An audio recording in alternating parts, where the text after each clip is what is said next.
হাই everyone, কালি যিহেতু Sunday আছিল, মিষ্টাৰে ৰাতি গ'লেই নহয় বজাৰত, এয়া লোকেল মাংস লৈ আহিলে।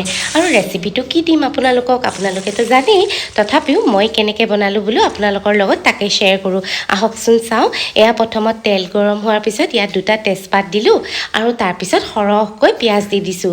তাৰপিছত সোৱাদ অনুসৰি নিমখ দিলোঁ আৰু এয়া আদা, নহৰু, শুকান জলকীয়া, কেঁচা জলকীয়া পেষ্ট কৰি দি দিলোঁ আৰু এইখিনি মিট মছলা দি দিছিলোঁ। এতিয়া ধুনীয়াকৈ ভাজি ল'ম। মই যিহেতু এয়াৰপৰ্টৰ ঘৰত কেতিয়াবাহে আহোঁ, সেয়েহে মানে বেছি যোগাৰ পাতি নাথাকে।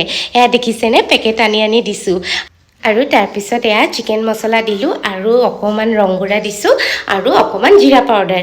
এতিয়া তেলখিনি উপঙি আহিছে, মানে মছলাখিনি ভালকৈ ভাজা হৈ গ'ল।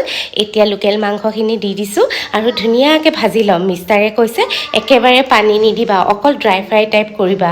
মই আকৌ অকণমান জোল হ'লে ভাল পাওঁ লোকেল চিকেনত, কিন্তু মিষ্টাৰে যেনেকৈ কৈছে মই ভাবিছোঁ তেনেকৈয়ে বনাই দিওঁ, নহয় জানো। আৰু ইফালে আমাৰ মাইনা বাবুৱে কি কৰিছে আহকচোন চাওঁ। এয়া দেখিছেনে, কাৰ্টুন লগাই লৈছে আৰু দুইটাই পূৰা এনজয় কৰি আছে। ব'লক মাংসখিনি চাই লওঁগৈ। এয়া মোৰ ফ্ৰাই কৰা আধাখিনি হৈয়ে গৈছে। এতিয়া বইল কৰা আলুখিনি দি দিছোঁ আৰু ধুনীয়াকৈ গোটেইখিনি ভাজি ল'ম। মোৰ ভিডিঅ'টো কৰা নহ'ল, কিন্তু একেবাৰে শেষত দিছিলোঁ গোটা গৰম মছলা পিচি, মানে দালচিনি, ইলাইচি, লং আৰু গোলমৰিচ অকণমান। আৰু এয়া দেখিছেনে, মোৰ লোকেল চিকেন ড্ৰাই ফ্ৰাই হৈ গ'ল। আমি খাব লৈছোঁ দেই। আৰু যদি ভাল লাগিছে লাইক, শ্বেয়াৰ, কমেণ্ট কৰি পেজটো ফ'ল' কৰি দিব। আজিলৈ